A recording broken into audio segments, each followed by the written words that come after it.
We have a treat for you. We have someone we've always wanted to have up here, being interviewed by our longtime friend and collaborator from C21, David Jenkinson.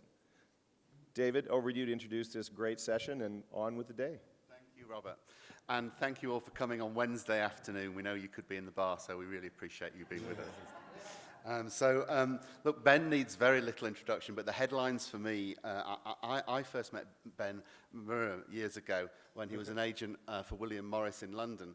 And for us that attended the Edinburgh TV Festival, as parochial Brits, all of a sudden there was an American among our ranks, but it was an American who was clearly up to something, and up to something special.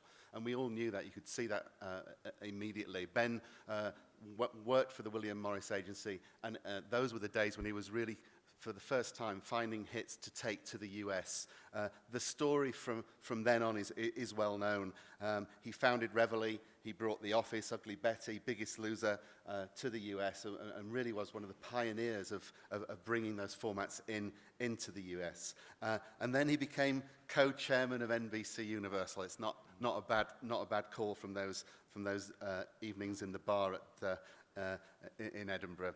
It was a fantastic opportunity for someone to do something fresh, and we all watched with real interest as he redefined what was happening at that network.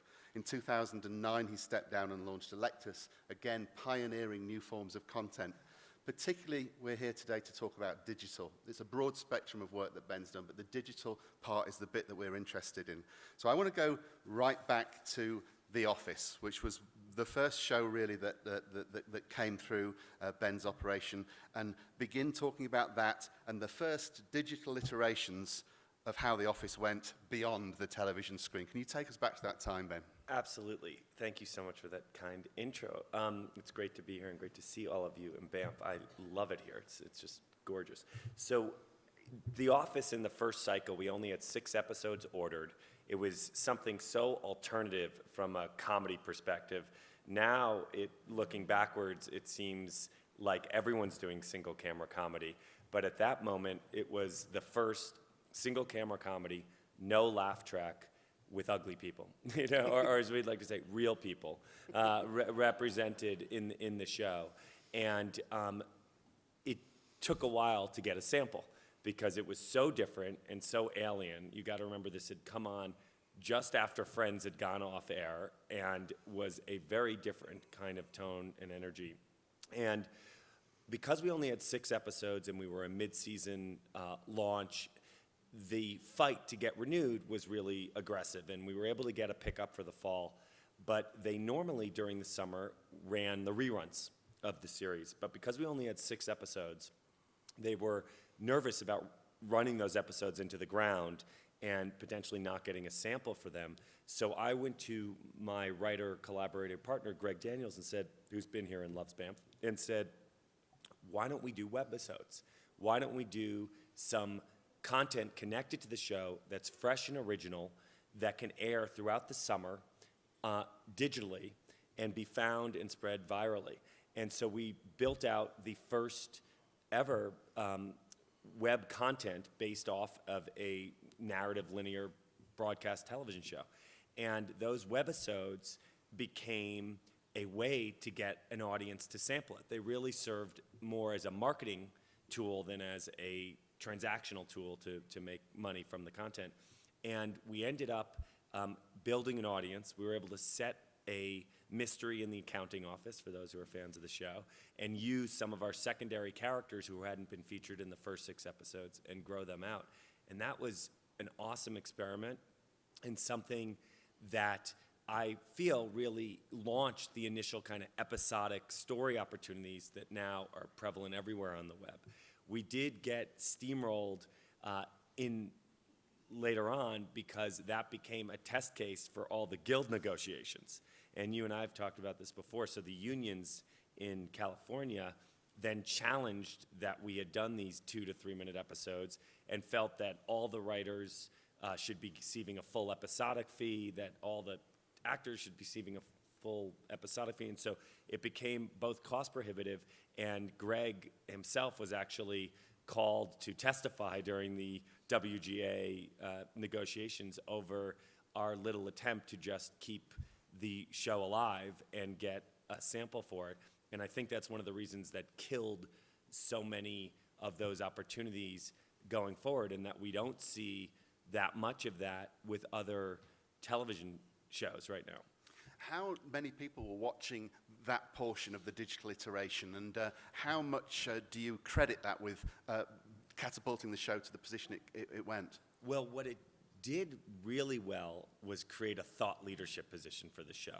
So because it was so early, those playing with and consuming video online at the time were a bleeding edge. I mean, there was no Hulu, there was no Netflix, there was no Amazon except for the one that sold you diapers and toilet paper. And so there really didn't have anybody to even think about consuming the content in that way.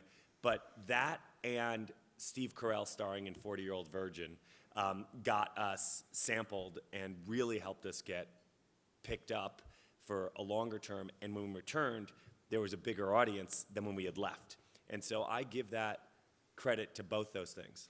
And what did you learn making those webisodes? What were the big things that you did wrong to start with, and what did you get right in the end, do you think? Well, one of the things we got right that is sadly just not happening now is we made it available to everyone everywhere.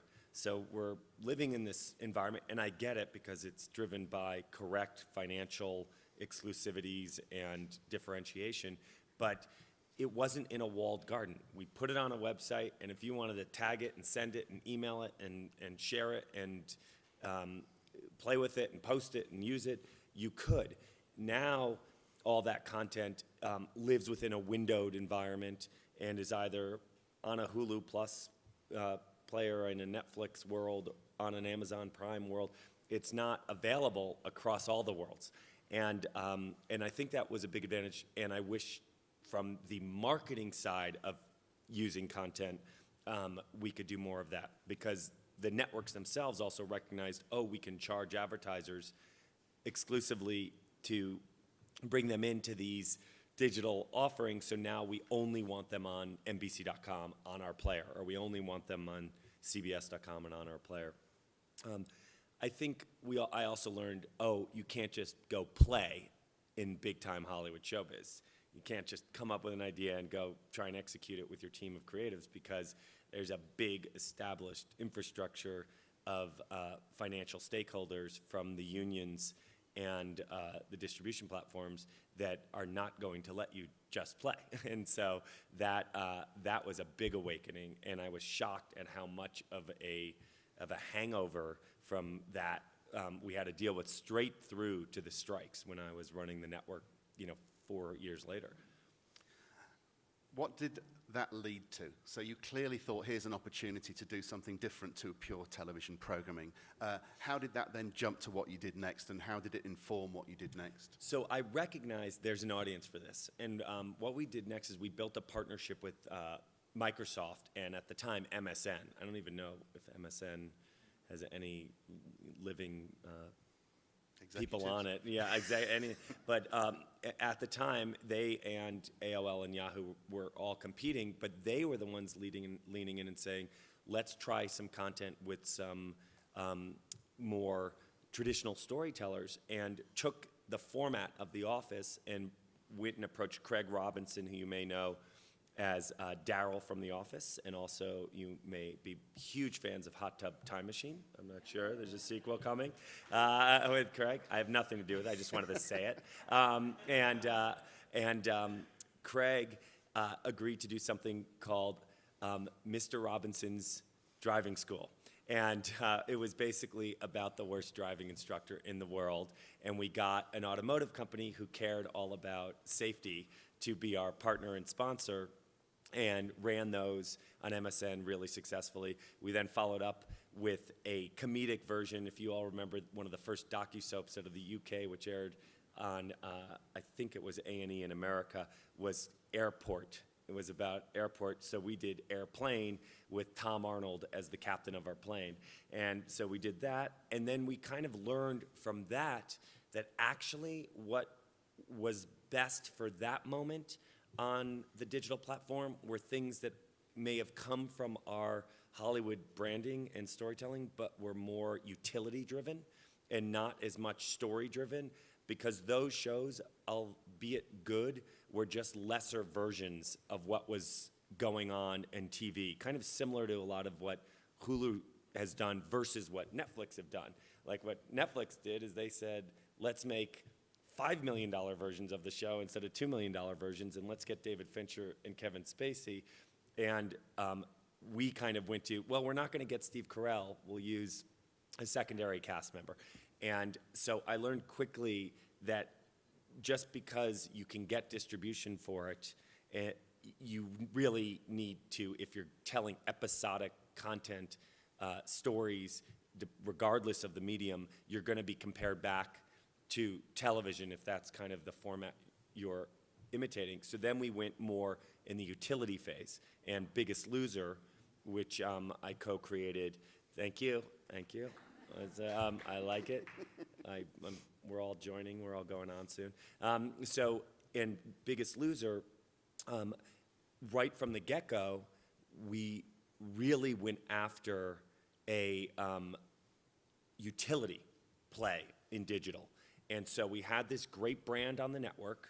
We consciously, when we created Biggest Loser, knew that there was an opportunity to do more than just a meaningful television show. We had to get the emotional relevance of a narrative each episode that would make you laugh, cry, and feel. But then we also knew we were going to have so much information that a audience member and consumer would want to touch.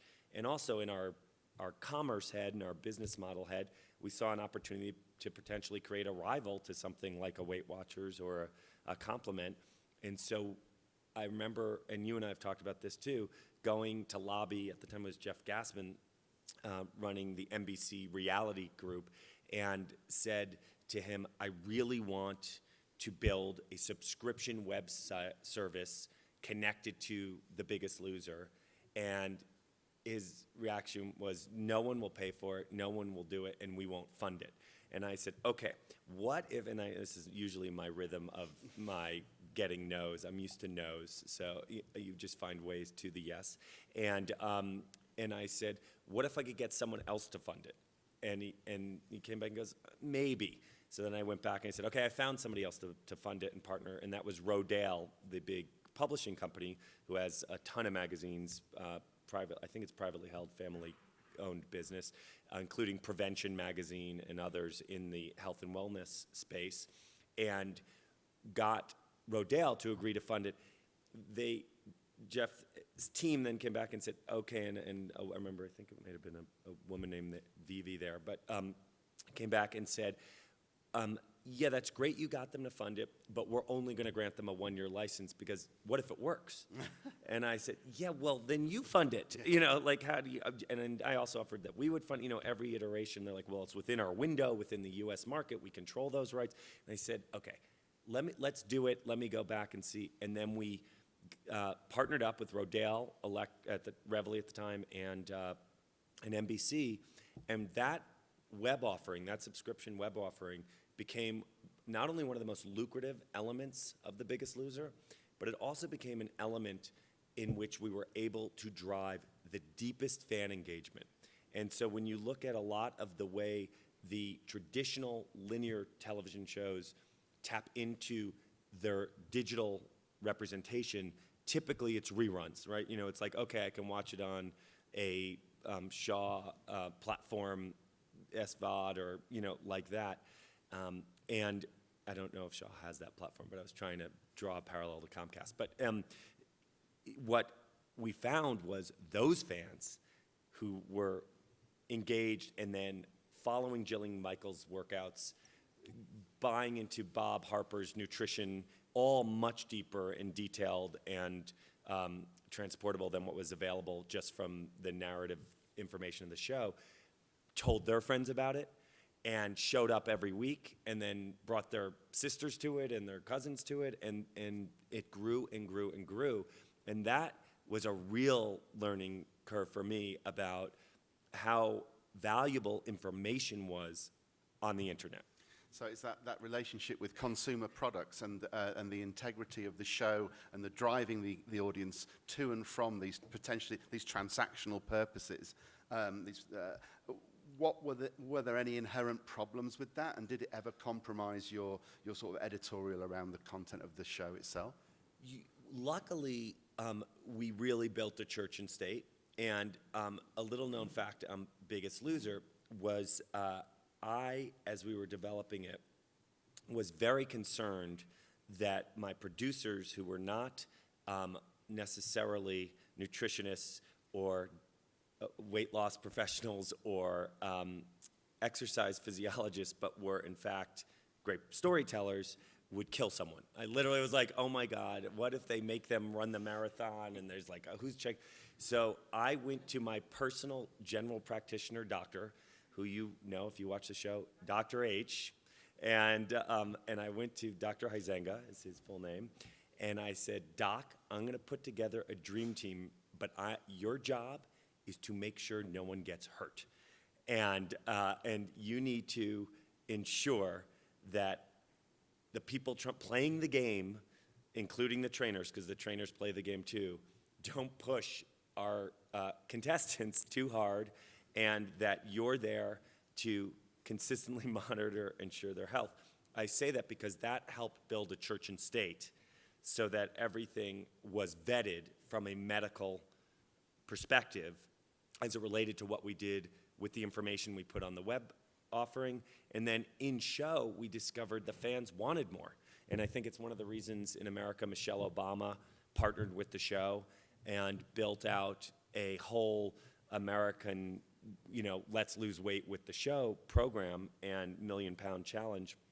And I think worked for that show in the same way that American Idol and its phone relationship worked, because as much as they kept showing the AT&T scroll and vote on the show throughout the show, and it could have been perceived as interruptive, actually that's one of the things that made the show so great, was the interactivity of being able to vote. And it was very similar with Biggest Loser. It became part of what made the show great, instead of being an infomercial that could have could have hurt it. And if we didn't tell the stories well, if we didn't end up with tears, you would never have cared about what else was going on. Sure.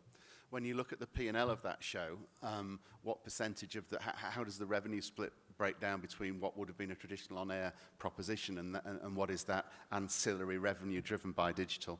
I would have to also include DVD, books, licensing, advertising, so lumping international formats, and the circle around the square was much greater. I'd say probably a 4-to-1 of what happened off air, not just from production fee participation. On the other side, one other thing that I am remembering is, as we did it, the people who wanted to advertise most aggressively with us were the pharmaceuticals. And they really wanted to come in and be a partner in the show in every which way, because of a lot of the over-indexing in diabetes with obesity, just all of our orthopedics people because of joint issues. If you're moving at 350 pounds, it impacts your joints more and all these things. And that was an area, initially, my kind of visceral Hollywood, hustler was like, that's awesome, let's get all the pharmas in. And then thinking through that, we recognized that was a place where we really could have gone too far. And I could just have imagined half that show being a scrawl about, and you may throw up, and the gentle side effects are, yeah, exactly. The show could kill you. Yeah, exactly. So that was an area where we also consciously pushed back. And we had partners from, I don't want to name the company specifically, but who wanted to grab the show and be in our digital life, so that they could fix their image as it related to obesity. Some fast food companies, some beverage companies. I can see McDonald's in there, definitely. Yeah, exactly. Yeah. What did you do wrong with it? Was there anything that you did that you really wish you hadn't done with it and you'd never do again? sell it. I wish I hadn't sold it. that was the worst mistake I made Okay. with it. I shouldn't have sold it. I should have kept it, and it's still going.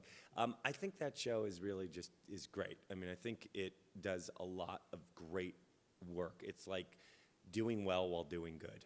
You walked past Hulu. Hulu was mentioned Yeah. in the past 10 minutes, and Hulu was early to the game. And I know that your digital team helped them develop their idea for a digital platform. Hulu really isn't as powerful a player as Netflix or Amazon now. Why not? What went wrong with Hulu? Well, all of this will play out over some more years, but I think the biggest issue was it was created as a protectionist platform. It was created so that News Corp and NBC Universal and the other partners in it would not get Napsterized, would not get BitTorrented. It was really built as oh shit, we're not going to let happen to us what happened in the music biz. We are going to be the controller of our destiny. We are going to be the monetizers of our own content, and we are going to not allow it all to spread freely and pirated and not give an organizing principle for it. So that thesis was a good one for them, and clearly there's some equity value built into Hulu that they'll appreciate. But it also was a defensive move. You then look at Netflix, whose business model was brand new and whose attitude and appetite was, no, we're going to build something, and we don't care about protecting our broadcast window or our studio partnership because we don't have any of those assets, and we can just move full throttle into the future. And so I think that's why they hoovered up a bunch of rights, built the platform very quickly off of pre-existing content, but then, went all in on original, and went in on original in a amazingly impressive manner. And I think that let them leapfrog ahead really quickly, while all the other owners, participants in Hulu were more like, let's not have this be too successful. We don't want to kill the golden goose. We're still, majority of our ads are going to be sold on, Fox. They're not going to be sold on Hulu. And the majority of our back-end participations are going to be made through our show's exploitation in traditional television, not on Hulu. And in fact, we're also going to sell our stuff to Netflix and Amazon because we're not making enough from Hulu because it's ad-driven and the subscription product isn't nearly as good as the Netflix subscription product. So I think that really handcuffed Hulu's growth in the beginning, and continues to be a little bit of a anchor on its ability to soar. So you'd spent a lot of time developing this multi-platform, multi-genre digital strategy, hooked to some very strong franchises. Ugly Betty came along, and then you went to NBC. When you landed at NBC, in what to all extents was a very analog world, it was very clear that you brought some sort of digital thinking to that. I wonder if you just talk a little bit about the experience and how you tried to apply that to the network, and which bits worked and which bits caused friction. Well, one of the things we did is I hired the team from MSN, who had been our partners in doing the digital content, and we built an advertising-driven first-run content business there that really got a lot of attention and interest from advertisers who weren't spending enough on our web offerings at the network. And what we also did was try and come up with new ways to keep the content relevant and fresh. And one of the shows, even though it wasn't directly digital, but it was part of its success story, was Friday Night Lights, that by linking into not only DirecTV, but a aggressive digital strategy, because it was an owned show and it wasn't considered as having a very guaranteed off-network syndication life, that show could persevere if we could exploit it in those outlets. And our advertising partners in that, General Motors and Applebee's, really were comfortable and pushed that agenda. I also, we had a big strike during my tenure there. It was like 2 quiet strikes, the DGA and the SAG, and 1 real strike with the WGA, and they all honored each other's strikes, so that, in effect, if the WGA is on strike, so is SAG and DGA. And through that, we were able to try and do some experimentation in digital that we could then bring to the network. So we picked up a show that everyone thought, oh, we were buying the show because we thought the internet was a better place to find a show, but we were in fact buying it as a way to get content on air that wasn't regulated by the guilds because the digital platform hadn't been.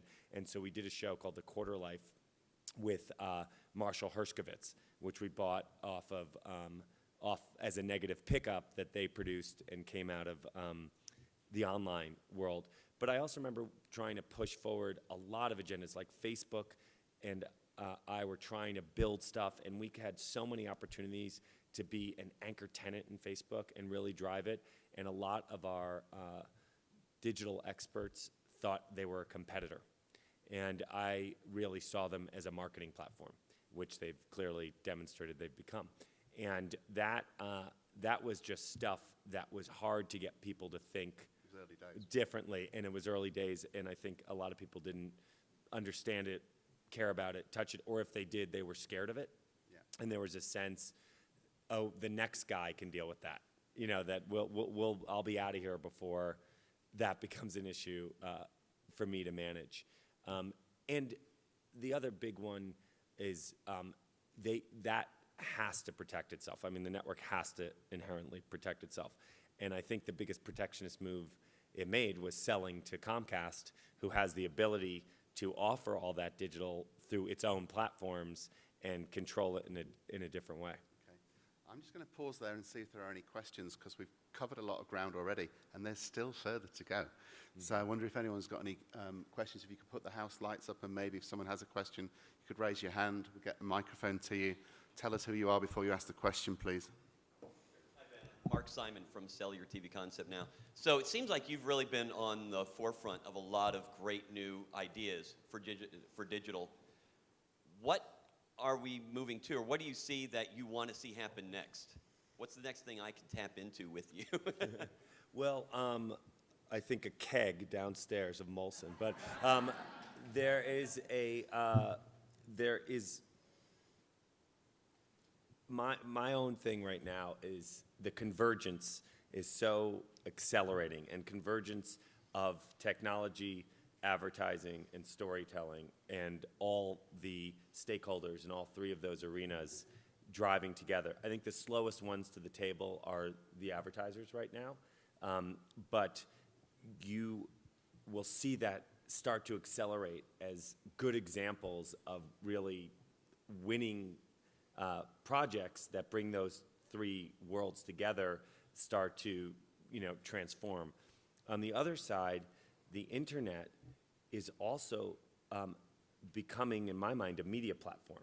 It's like, oh, now that it's built, there's this great opportunity for us to overlay what we do with obvious adjustment and utility. So that's a big moment to me, and I think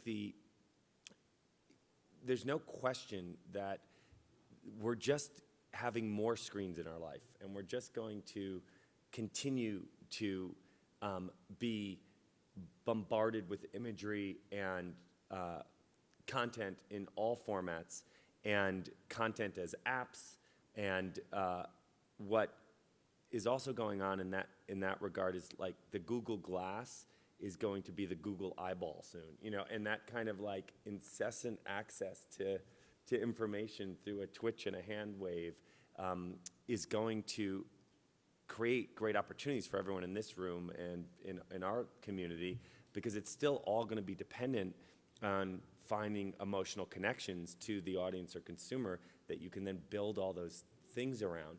So from and also I think we're seeing demographic age consumption really shift in the YouTube audience being almost a YouTube generation.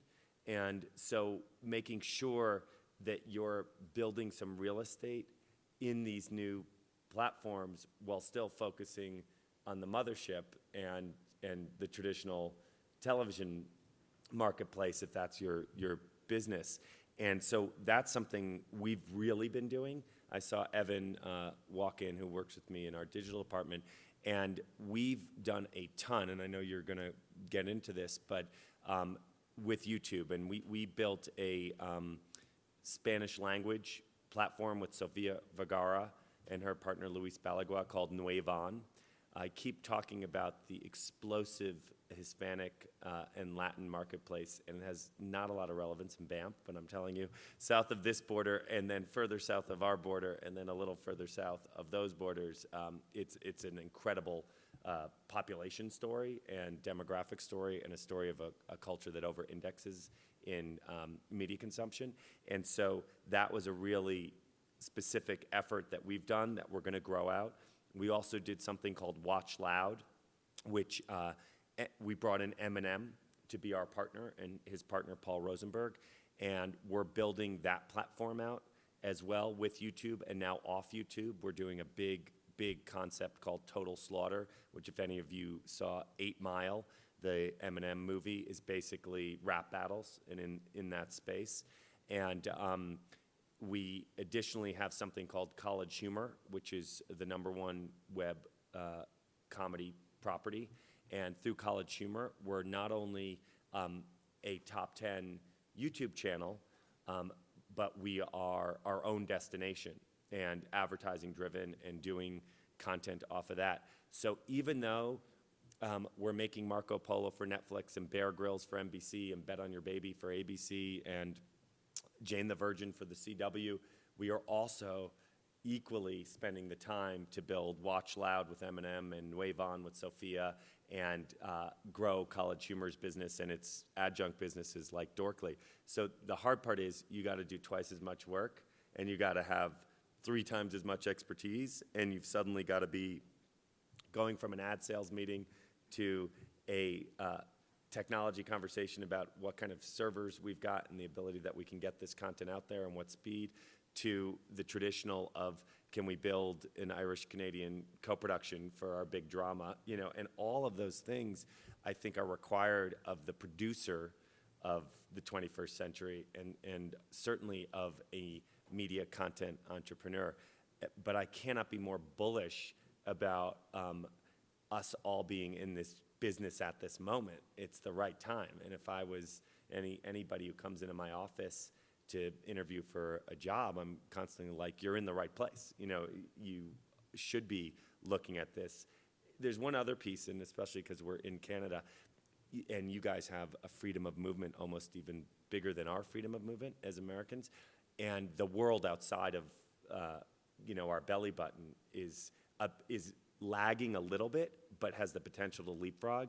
And we really all need to be looking at and thinking about ways to grow those businesses, because there's just so much opportunity outside of these markets to be developing these franchises and these business models and these ideas. If before I imported most of the formats, now we're exporting the business model. And I think that's something that everyone here has like an extraordinary advantage of and head start in being able to build and accomplish. So it's relatively straightforward, I think is what Ben's saying. You mentioned in that piece that the advertisers are slow to the game in this space, and you know, content marketing's been an increasingly significant part of what they're trying to do. Yet, right back in the early days, you had Volvo involved with your sort of web series there. It's what is the problem with brands and how they spend their money around content that needs to be cracked to bring everybody up to speed? Part of it right now is the valuation proposition. So it's the fact that the digital content and digital video is infinite in the mind of the advertiser and therefore devalued. And even though ratings may be going down overall in television on a certain level, if you just spread it out on an individual channel basis versus the total consumption of everyone across all the channels, because that's going up, but that the we're charging more for the scarcity. So our CPMs in television are going up, and the CPMs in digital are going down. And that I did not think would happen. When I started Electus, I was positive that the CPMs of video content online would go up dramatically. And I'm surprised, but I think it's partially because the digital content providers are making more money by volume, but not by, minute or CPM. And that shift, when that does shift, very similar to so the broadcast networks charged a huge premium for the same amount of eyeballs as the cable channels were charging for. And I think we're going to see that with digital too. But because that hasn't happened, the brands are not stepping in to drive that future as much because they can't justify it from an investment perspective. And television, to a great extent, sells the fat, doesn't it? Whereas digital can't really sell any fat. What do you mean by that? You can sort of tell a story that can't be proved with television, but you can't with digital. Yeah, because it's click and go, and it's, the reality of whether the brand agenda was reached is more measurable on certain levels on digital, but on the other side is not as scaled, so it doesn't have the same ability to impact thought or behavior.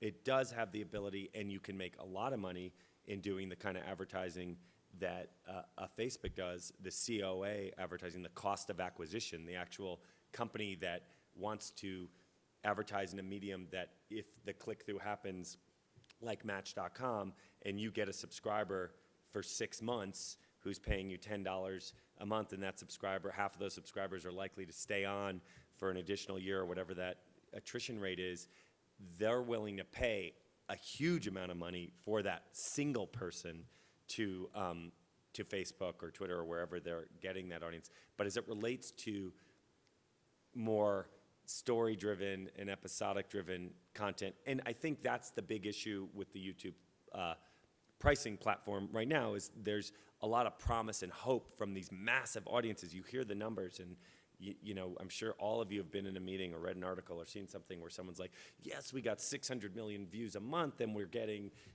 we have 80 million subscribers, and we've, and you're just the stats, and like the moment by the word billion hits you, you're done listening.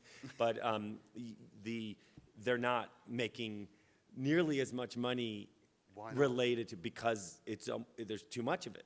Right. And so you can't, and it's also hard because they're not necessarily sold in the same demographic blocks, they're not necessarily sold in the same content filters, they're not necessarily protected. Now, if Netflix said, we're going to start taking ads, then I think you would suddenly see a massive CPM launch. I mean, if those, I think it's 40 million, I don't know how many subscribers are on Netflix right now. How many, anyone know? No one? Netflix? Lots, but maybe 40, 45 million. So if you look at that worldwide, so if you look at that, I bet somebody would pay the biggest CPM ever to be hitting those 45 million. And is that because natively it's more understood by an advertiser because they can put a spot around it, or is it? I think definitely it's television and films and documentaries. I get it. It looks like Discovery, HBO, and NBC together. But on the other side, it's also the quality level and the editorial guarantee of this curation by Netflix that will make an advertiser feel better than the infinite spectrum of being in an environment where you're one click away from something else. And I'm a huge fan of YouTube. It's where my father, who's here again, tortured me by introducing my son to the fact he could watch. He's a plane spotter. I don't know, like a train spotter. My son is a plane spotter. He sits and watches videos taken by people of airports from Schiphol in Holland to Heathrow in London. So I have this infinite loop of suggestion engine every time I go on of, if you like big planes taking off in Berlin, you'll love small planes taking off in St. Martin. But next to those then will appear plane crashes, or next to it will appear near miss averted disasters, or next to it will appear planes with crosswind landings, and suddenly, if you're not sitting over your son, he's watching a sequence of 14 explosions. That's tough. Yeah. You know, that's tough. Yeah. That needs Yeah. a circle around it for me as brand, you know, as the It kids. also needs pulling back into an analog form of distribution, even though it's digital in a way. Exactly, in a Yeah, way. yeah. I need my plane channel, Yeah. Planes for Kids Yeah, channel, yeah. or whatever. We're moving into the last sort of part of our time. Is there another question? I'm conscious that there might be someone that has a burning desire to ask a question. Could you put your hand up if you do? Can't see anybody. Okay, I've got one. So, how is the anatomy of Electus now programmed in terms of, you know, how does college humour sit with regard to television development? When you look at your future, how do you rationalise what your business agenda is? And the big back question, I suppose, is what do you see happening over the next 2 to 3 years that's going to change the game? Well, the thing that we always, you know, look for is the most generic thing. It's like any network meeting you have, and you go in and it's like, what do you guys want? You know, what's your demo? What's the stories you want? You want some soaps? You want some dramas? You want some games? I want some hits. You know, and at Electus, it's the same thing. We need hits. Hits drive our entire market and our entire business, because they then become digital hits, they become international hits, they become format hits, they become advertiser, you know, desired hits, and hits define it. So we have the system built for absolute, you know, speed to market monetization as the hits come through. But in terms of the first part of the question and the balancing act, college humor is growing in and of itself every month now since we've taken full control and management of it. But what we also are doing is we're connecting the dots across our company. So as a pure content company that makes content for all platforms, we are encouraging our brilliant team at College Humor, led by Sam Reich, to really focus on doing stuff for TV as well, and to be thinking about movies. So we did a movie called Coffee Town that we self-distributed and subsequently licensed to HBO. We've set up a little TV production unit connected to College Humor called Big Breakfast that, no relationship to the UK morning show, that is got deals with MTV and TBS and Xbox and others. And so growing that and tapping into the brilliant creative team that we have at College Humor, writers, directors, editors, and talent like Jake and Amir, and growing that. And with Watch Loud, it's very similar, as we're looking at finding ways to connect some of the great Watch Loud content to television too. So not just incubator, but cohabitator, so that the ideas live in both sides.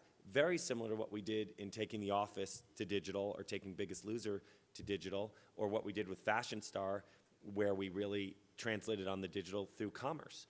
And so it's just trying to find the right environment and the right properties within Electus that can live across different platforms, or the right creative talent who wants to work across platforms. So we have a ton of programming for Yahoo through Principato Young, one of the great management companies in Los Angeles, with people like Judy Greer doing a show called Reluctantly Healthy, with Niecy Nash doing a show called Let's Talk About Love, with all of their sketch comedy talent doing a show called Sketchy.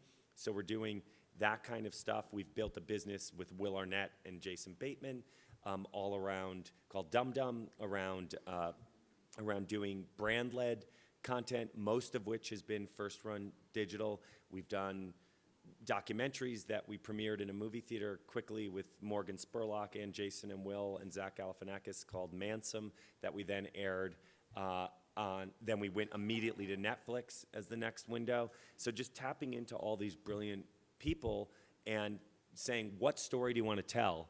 Now let's figure out where we want to tell it. I know there's a question, but we haven't really got time for it, because I just got to wrap any minute now. Got 1 minute, but I just want to ask, that's the last question, I think, myself, because I've got a microphone. What's the biggest challenge? You both can ask. Yeah, we'll do one first. You do one first. I'm protecting David. Yeah, go on. Protecting David. But Look at me, make David. it a quick question, please. Yeah, real short.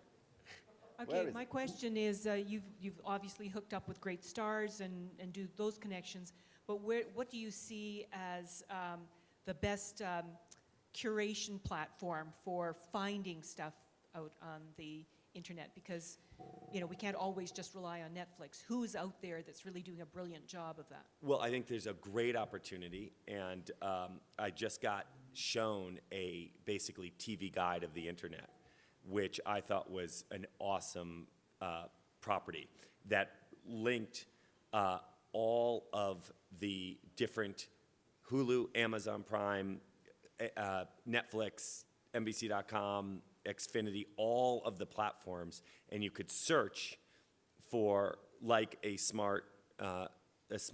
like the Genius algorithm or on iTunes or the Netflix recommendation algorithm, and they're building that out right now, and they showed me the demo, and they've got the partnerships all in place with all those companies I just mentioned, and what they're doing is building out a way to kind of do that search. So I think that's a great opportunity, and like a great business where you don't have to create all the shows, you can just be creating the app to help guide us to which shows we would like, or movies or docs. Sorry. Would you invest in that? That's why they showed up at my door, and I'm going. Funny that. Exactly. Final question. What's the biggest barrier that's in the way to you going to where you need to go next? What is the one big challenge, if there is one, that needs removing for you to go to the next level in digital? You know, I think it's happening. I actually think it is happening. It's like slower than we want, more difficult than we want. My visceral biggest issue is that instead of these platforms offering better deals, they're starting to offer worse deals, which is a big bummer. And that will slow down the process because you will not get the best talent to play in those playgrounds if your deals don't look as good as they do at the playground across the street. So I think the biggest fundamental thing is that people who show up in Hollywood and Vancouver would and Toronto would should, you know, from outside our storytelling engine, need to recognize that you can't just smash the toys and reinvent the game. It's a process. And other than House of Cards, I've not seen much culture created off of anything other than television from a narrative storytelling. Ladies and gentlemen, Ben Silverman. Thank you, David, so much.